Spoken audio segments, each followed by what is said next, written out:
Hoy les quiero hablar de un tema que a mí en lo personal me apasiona y es la educación. Tuve la suerte, el privilegio, el gusto de estudiar en una de las mejores universidades en México, pero al final siempre me quedé con este sabor de boca de que algo había faltado, de que habían tomado, bueno, que yo había tomado, mejor dicho, muchas materias de relleno que en otras no fui tan a fondo y que, bueno, al final haciendo un corte de caja, siempre tuve ese, digámoslo, mal sabor de boca, ¿no?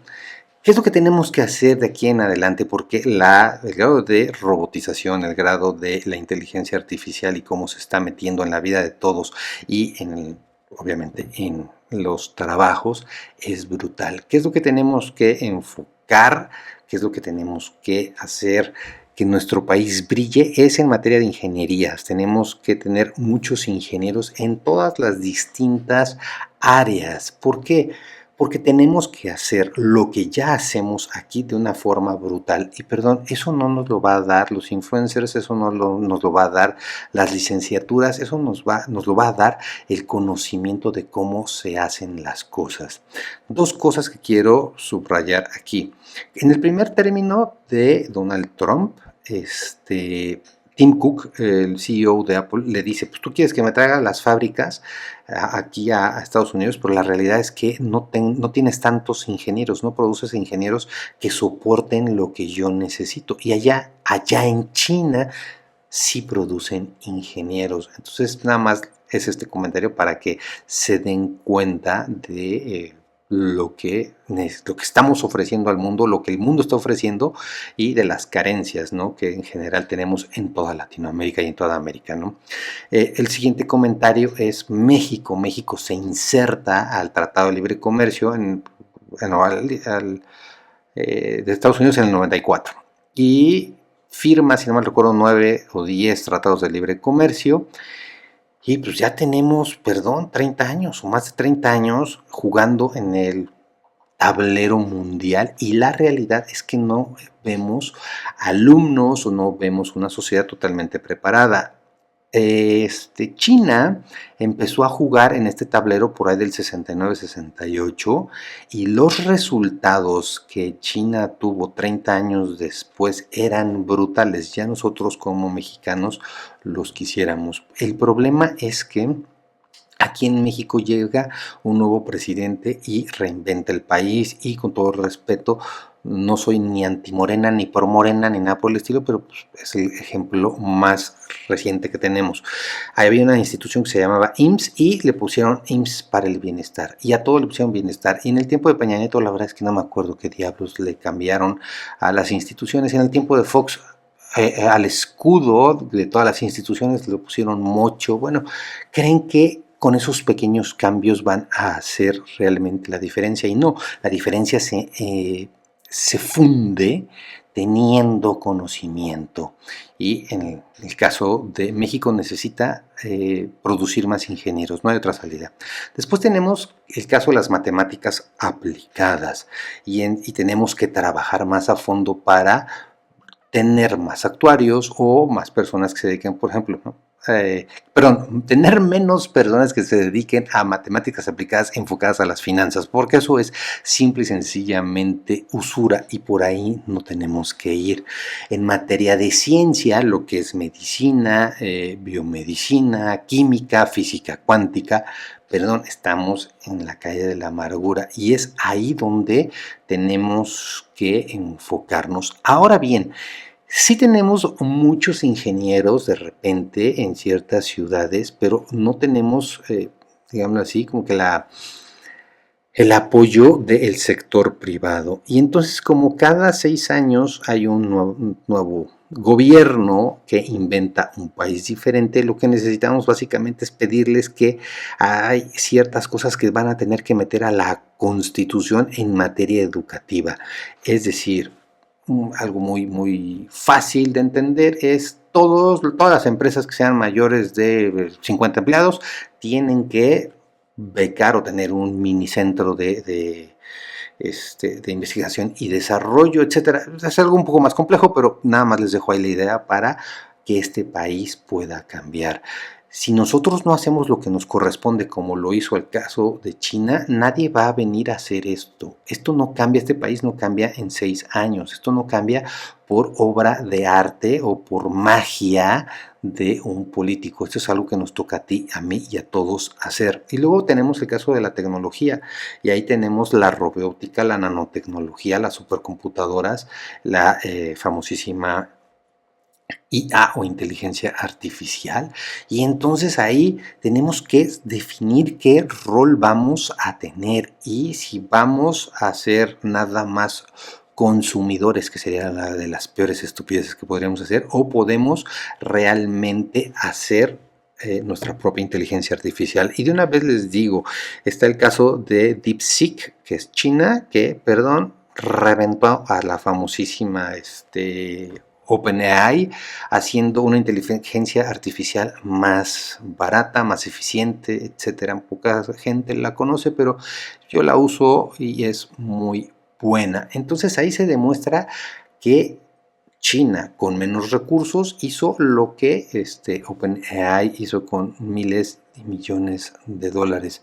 Ahí está el reto. Y el reto que tenemos que hacer es llegar a usar la inteligencia artificial para destrabar muchos de los problemas que nosotros tenemos como país de tercer mundo. Y aquí va el caso de la justicia. Hoy por hoy, la corrupción que tenemos en el sistema judicial, no importa si está Morena, si está el PRI o si está el PAN, es brutal. Entonces tenemos que sí dejar desempleados a la Suprema Corte de Justicia y a la mayoría de jueces. Es la realidad. ¿Para qué? Para que tengamos una IA que realmente pueda resolver los casos y que no tengamos el 54% de la población que está en las cárceles están ahí porque no tienen recursos y porque por lo regular cometieron delitos menores, o sea, se fueron a robar carne, una botella de tequila, ropa, electrodomésticos, y aquí me podrán decir los más papistas, pero eso es un crimen, pues sí, cabrón, pero no lo metes a un niño de pecho a una universidad del crimen por una estupidez. Mejor hay otros métodos. Entonces tenemos que empezar por definir qué papeles vamos a jugar con la robótica, la nanotecnología, las supercomputadoras y obviamente la inteligencia artificial. Y son herramientas que podríamos usar para destrabar toda la pereza que tiene hoy por hoy México, toda la corrupción brutal que hay.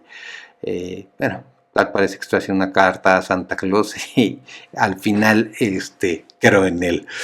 La otra parte que tenemos que ser muy insistentes es el tema de los idiomas.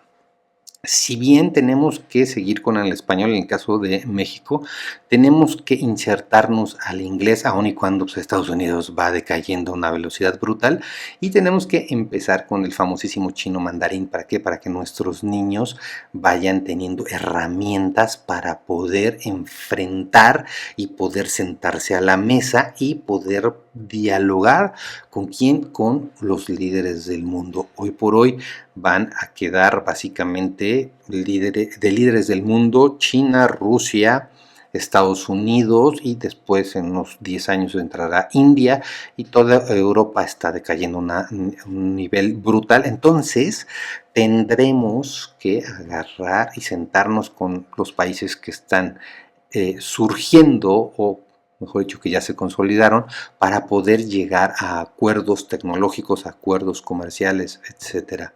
Es básico, es fundamental que los niños lean, porque si leen van a poder comprender, y si comprenden van a poder expresar ideas, necesidades, etcétera, y además van a poder analizar. Y les tenemos que enseñar a los niños que no hay una sola verdad, sino que hay un tema, y vamos a suponer, oye, el tema de moda, el conflicto entre Estados Unidos, Israel e Irán.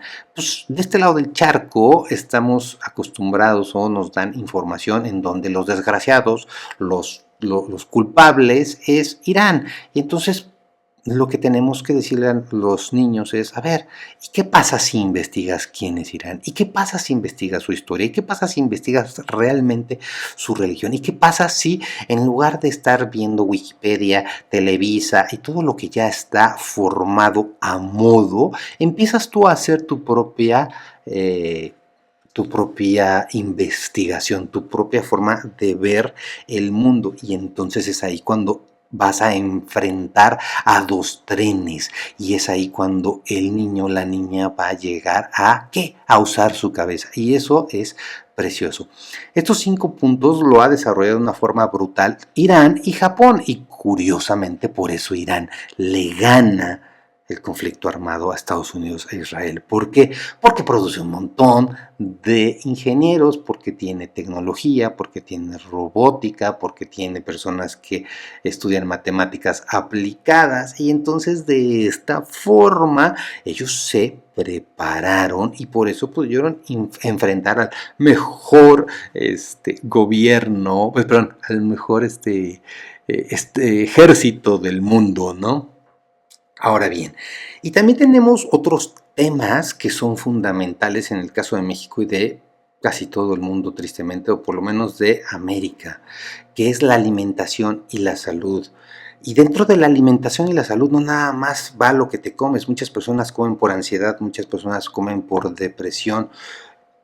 Aquí el tema es también todo lo que te llevas a la boca, son todos los vicios, el alcoholito, el cigarrito, las sustancias prohibidas y tenemos que decirle a los niños cómo funciona el cuerpo, para qué es el cuerpo, los diferentes tipos de cuerpo y ahí aquí hay algo que para mí se me ha hecho fundamental y brutal para entender es la ayurveda, los 3 tipos de cuerpo y cómo se tienen que alimentar cada persona. Se me hace algo que es una aportación a todo el mundo, que todo el mundo debería de entender esto, ¿no?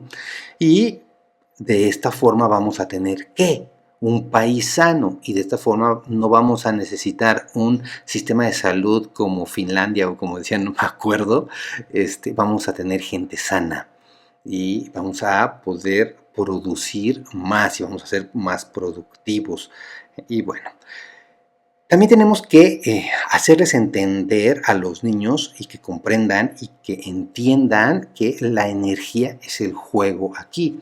Nosotros en lo personal somos energía porque estamos llenos de átomos y cada átomo, el 99.9% de ellos es energía. Entonces nosotros somos energía que se materializa. Esto no es invento mío, eso es 100% científico, ¿no? Y entonces tenemos que decirle a los niños, explicarles y que vean que por lo menos los últimos 130 años el juego aquí en la Tierra ha sido a través del petróleo y gracias al petróleo nos hemos desarrollado de una forma brutal y por eso sí. Perdón todos los que estén pensando que estoy loco, que estoy a favor del petróleo, definitivamente no creo que hayan llegado hasta aquí de este video y si ya llegaste aquí, bueno, pues suscríbete. El petróleo es la base del desarrollo de la humanidad y va a seguir siendo por lo menos unos 15, 20 años y tenemos que empezar a desarrollar nuevas fuentes de energía y aquí surgen principalmente el agua y el agua salada, sí, así como lo escucharon. En los años 80 en España y en Estados Unidos surgieron dos personas que agarraron carros y los modificaron y creo, no estoy muy seguro, no me acuerdo bien, pero creo que fue el de España que ese carro podía trabajar con agua dulce y agua salada. Y en el caso de Estados Unidos era con agua dulce. Para que tengan una idea, ese carro o esos carros con 1 litro de agua creo que podían recorrer cerca de 50, 60 kilómetros. Era una brutalidad.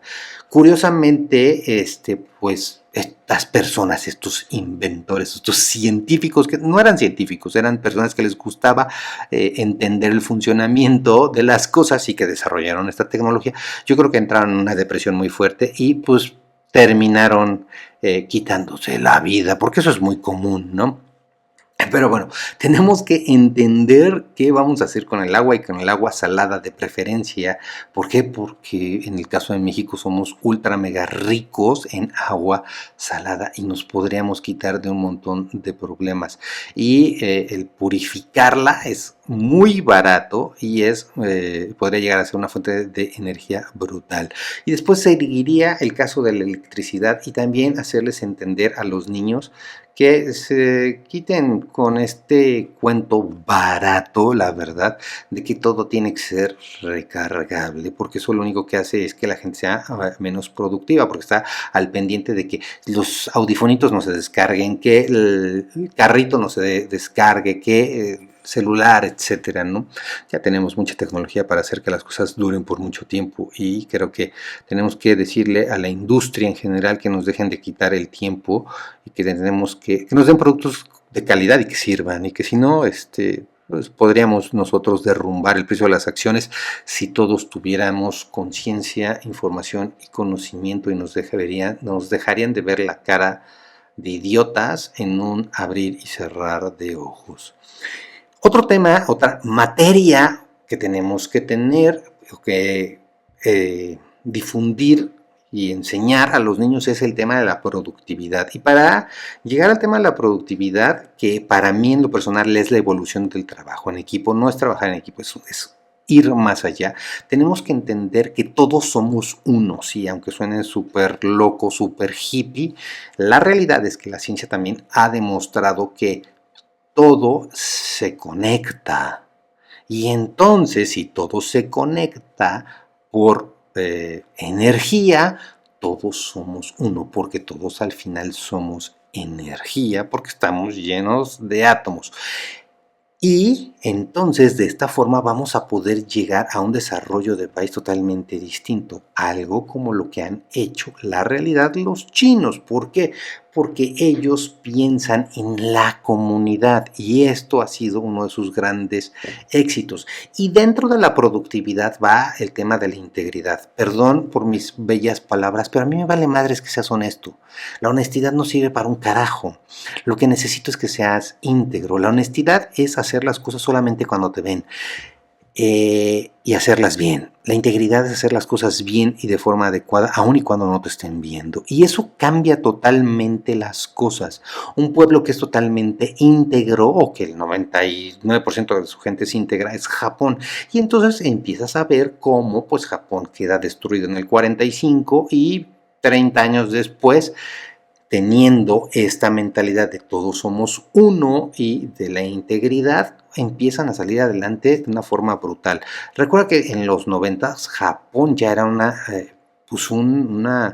fábrica de tecnología brutal que pues gracias a los intereses, la verdad, norteamericanos, los endeudaron y tronaron económicamente a Japón, porque no querían que Japón se desarrollara de la forma que se venía desarrollando.